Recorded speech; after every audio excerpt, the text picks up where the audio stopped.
Now, a Target 12 consumer investigation. Contractor crackdown.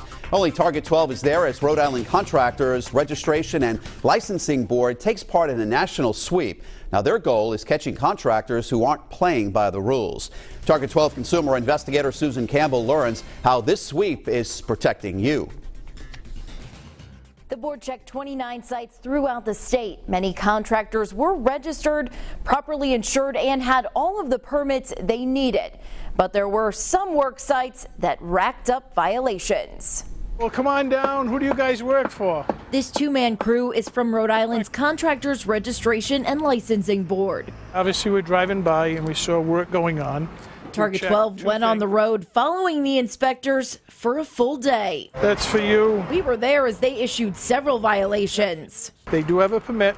The main contractor was registered, but it seems he has no workers' comp and he's paying these guys however. So we wrote 4 violations.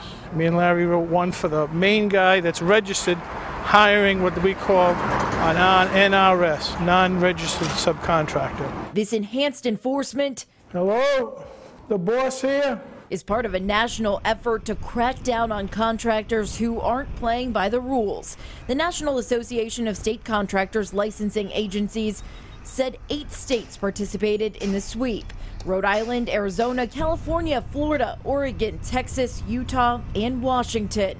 In all, the sweep uncovered 675 people who were non-compliant with state requirements. We found that there were 17 people that didn't have the proper credentials or hired people that weren't properly registered with the board.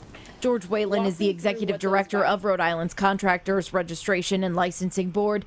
He says each of Rhode Island's 17 violations comes with a fine of up to $5,000. If they come in and they get registered and resolve that dispute, then usually we reduce the fine down. That means they've had to pay for insurance, they're going to get on the books, and we're going to be covering, they're going to follow the guidelines that have been established by the board. The ultimate goal is to protect consumers. Whalen says most people don't realize that if a contractor doesn't have up-to-date insurance and registration, you, the homeowner, could be liable for anything that goes wrong on your property. The reality is that they would go after you, and your probably insurance would be impacted by that. Workers' comp protects the consumer because if something happens to them, that insurance would pick it up.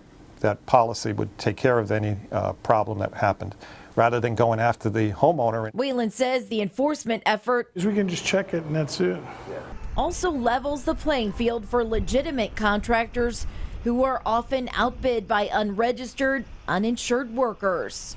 It's easy to check a contractor's registration online. We have a link right now on our website, WPRI.com. With the Target 12 investigator, Susan Campbell, Eyewitness News. The Target 12 investigators are always looking to uncover news. If you want to send a tip or report government waste, you can call our tip line 228-1763 or email us at target12@WPRI.com.